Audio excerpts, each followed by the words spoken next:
तीन बहनों की लालची भाभी। करिश्मा, रेशमा और मनीषा तीन बहनें हैं। उनका एक भाई भी है, मयंक। मयंक अपनी बहनों को बहुत प्यार करता है, लेकिन मयंक की पत्नी सविता इस मामले में मयंक से बिल्कुल ही अलग है। वो अपनी ननदों का जितना बुरा कर सकती है उतना बुरा करती ही रहती है और अपनी ननदों पर हुक्म भी चलाती है। करिश्मा, करिश्मा, तुमने अभी तक नाश्ता नहीं बनाया? तुम्हारे भैया को ऑफिस जाने में देर हो रही है। हाँ भाभी, बस अभी बनाती हूँ। करिश्मा, तुम ये ढीलापन छोड़ दो। कल को पराये घर जाना है। वहाँ अगर तुम इस तरह से काम करोगी तो लोग क्या कहेंगे कि माँ ने और भाभी ने कुछ सिखाया नहीं। और तुम्हारी दोनों बहनें कहाँ हैं? रेशमा मार्केट गई है और मनीषा सो रही है। क्या? सुबह के 8 बज रहे हैं और ये महारानी अभी भी सो रही है? ये कहते हुए सविता अपनी सास दुर्गा देवी के पास जाती है। माँ जी, देख रही हो अपनी बेटियों के तौर तरीके? क्या हुआ बहू, सुबह सुबह क्या कर दिया मेरी बेटियों ने? अरे एक तो अभी अभी उठकर किचन में गई है, दूसरी सुबह सुबह बाहर चली गई और तीसरी अभी तक सो रही है। क्या करूं मैं इन तीनों का, मैं तो परेशान हो गई हूँ। जा जाकर उठा उसे और रेशमा से मैं बात करती हूँ। सविता सीधा मनीषा के कमरे में जाती है और उससे कहती है, महारानी जल्दी उठो, सूरज सर पर आ गया है। भाभी थोड़ी देर और सोने दो ना, मैं रात को लेट सोई थी। वो क्या ना, यूनिट टेस्ट चल रहे हैं। शराफत से उठती है या नहीं, या फिर पानी की भरी बाल्टी डालूं तेरे ऊपर? नहीं भाभी, मुझे बिस्तर में नहीं नहाना, उठती हूँ मैं। मनीषा जल्दी से उठकर बाथरूम में चली जाती है। सभी आराम से बैठकर नाश्ता कर रहे होते कि तभी रेशमा बाजार से हाथ में सामान लिए आ जाती है। रेशमा को देखते ही सविता उस पर बरस पड़ती है। लो, आ गई महारानी। ऐसा भी क्या सामान लाना था जो सुबह आंख मलते ही बाजार की तरफ रवाना हो गई? भाभी, कल आप ही तो चीख रही थी कि घर का सारा सामान मुझे ही लाना पड़ता है, घर में किसी को भी किसी काम से कोई लेना देना नहीं है। अब मैं बाजार जाकर सामान ले आई तो आपको इस बात से भी तकलीफ हो रही है? देख रही हो माँ जी, अपनी बेटी की जुबान कैंची से भी तेज चलती है। और मयंक, आप तो कुछ कहेंगे नहीं अपनी लाडली बहन को। रेशमा, अपनी भाभी से ऐसे बात नहीं करते। चलो माफी मांगो। भैया, मैं क्यों माफी मांगू? आप भाभी से बोलिए ना कि हम पर कम हुक्म चलाया करे। हम इस घर की बेटियां हैं और आपकी पत्नी की ननद है, नौकरानी नहीं। लो कर लो बात। इनकी भलाई के लिए कुछ भी बोलो तो इन्हें बुरा लग जाता है। इस घर में यही इज्जत है मेरी। देख लो माँ जी, आपकी बेटी किस लहजे में मुझसे बात कर रही है। सविता वहाँ से चली जाती है। मयंक को बहुत गुस्सा आता है, वो भी वहाँ से चला जाता है। फिर करिश्मा रेशमा को समझाती है। रेशमा, तुम्हें भाभी से माफी मांग लेनी चाहिए थी ना। लेकिन दीदी, मैंने कुछ किया ही नहीं, तो मैं माफी क्यों मांगू? हाँ करिश्मा दीदी, रेशमा दीदी जैसे ही घर में आई भाभी ही उन पर चिल्ला रही थी। हाँ, मैं मानती हूँ कि गलती भाभी की थी। मैं तो इसलिए बोल रही हूँ कि भाभी ने माँ को तो पूरी तरह अपने वश में कर लिया है। वो हमारी बात सुनती ही नहीं। मयंक भैया हमारे लिए हमेशा खड़े रहते हैं, इसलिए उनकी बात का मान तो तुम्हें रखना चाहिए था ना। कोई फायदा नहीं दीदी, कुछ दिनों की बात और है, भाभी उन्हें भी हमारे खिलाफ भड़का देंगी। फिर वो भी माँ की तरह हमारी किसी बात का विश्वास नहीं करेंगे। इसी तरह सविता अपनी तीनों ननदों को किसी न किसी बात पर परेशान करती रहती थी। एक दिन मयंक अपनी तीनों बहनों के लिए गिफ्ट लाया। क्या रेशमा, ये तुम्हारे लिए हार का सेट। रेशमा, तुम्हारे लिए सुंदर सी ड्रेस। और मनीषा, तुम्हें किताबें पसंद है ना, तुम्हारे लिए किताबें लाया हूँ। थैंक यू भैया। थैंक यू भैया। थैंक यू भैया।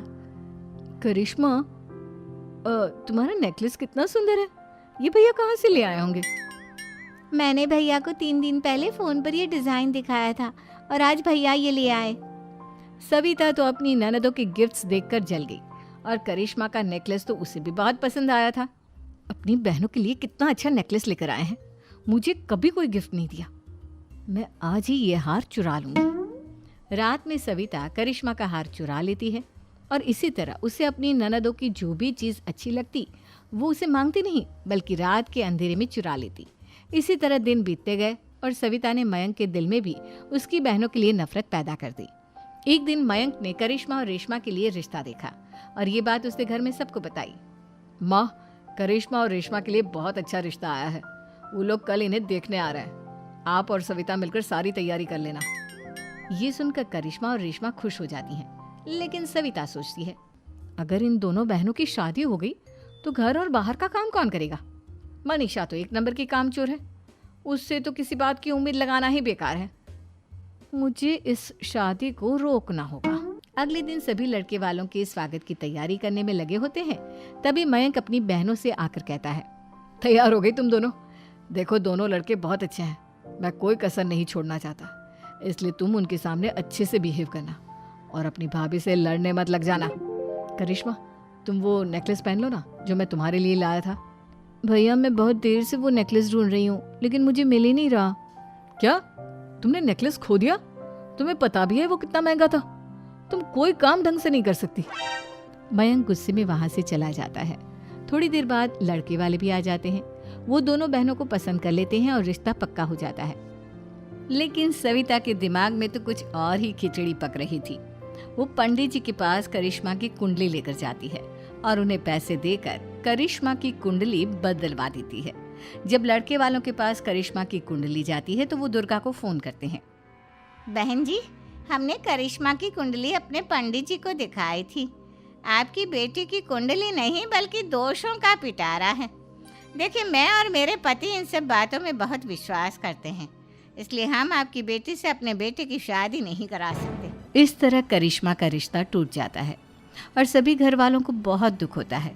अब कविता सोचती है, चलो करिश्मा का तो रिश्ता टूट गया, अब रेशमा का भी रिश्ता तोड़ना है। क्या करूं? अब सविता आवाज बदलकर किसी अननोन नंबर से रेशमा के होने वाले ससुराल में फोन करती है।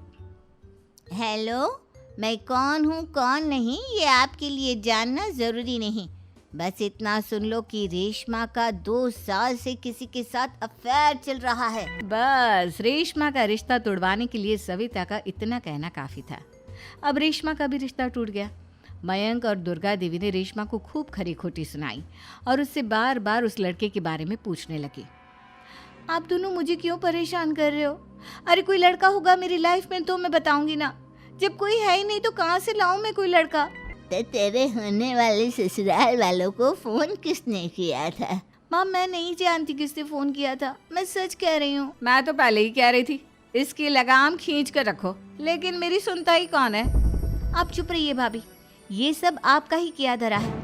अब तीनों बहनों को विश्वास हो जाता है कि ये सब उनकी भाभी ही कर रही है। तीनों बहनें अपनी भाभी को सबक सिखाने के लिए एक वकील कर लेती है और घर में हिस्सा मांगना। देखो भैया, माँ बाप की जायदाद में जितना बेटों का हक होता है उतना ही बेटियों का, इसलिए इस घर के 4 हिस्से होंगे और हमें अपना हिस्सा चाहिए। मैंने तुम्हारे लिए क्या क्या नहीं किया और तुम इस घर में हिस्सा मांग रही हो? भैया, आप और माँ हम बहनों की कोई बात नहीं सुनते हो और भाभी हमारी शादी नहीं होने देगी क्योंकि उन्हें लगता है कि आप हमारी शादी में ज़्यादा पैसा लगाओगे और उन्हें हम जैसी फ्री की नौकरानी कहाँ मिलेगी। तो हम भाभी के साथ तो रह नहीं सकते, हम बहनों को अपना हिस्सा चाहिए। अरे तुम्हें शर्म आनी चाहिए अपने भाभी पर ऐसा इल्जाम लगाते हुए। वो तुम्हारे बारे में कितना सोचती है। हाँ माँ, भाभी हमारे बारे में बहुत सोचती है, दिन रात बस यही सोचती रहती है कि किस तरह से अपनी तीनों ननदों को परेशान करूं और कभी मुझे पढ़ने भी नहीं देती। दोनों बहनों का रिश्ता भी तो इन्होंने ही तोड़वाया है और रात में हमारे कमरे में आकर हमारी चीजें भी चुराती हैं। इसी तरह सविता की तीनों ननदें अपनी बात पर अड़ी रही। अब कोर्ट में तारीख भी शुरू हो गई। जब सविता को लगा कि उसकी तीनों ननद इतनी आसानी से नहीं मानने वाली, तो उसने अपने पति और सास को सारी सच्चाई बता दी और अपनी तीनों ननद से माफी मांगी। मयंक और दुर्गा को भी अपनी गलती का एहसास हो गया। अब सविता खुद करिश्मा और रेशमा के लिए अच्छा रिश्ता ढूंढती है और उनकी शादी करवाती है।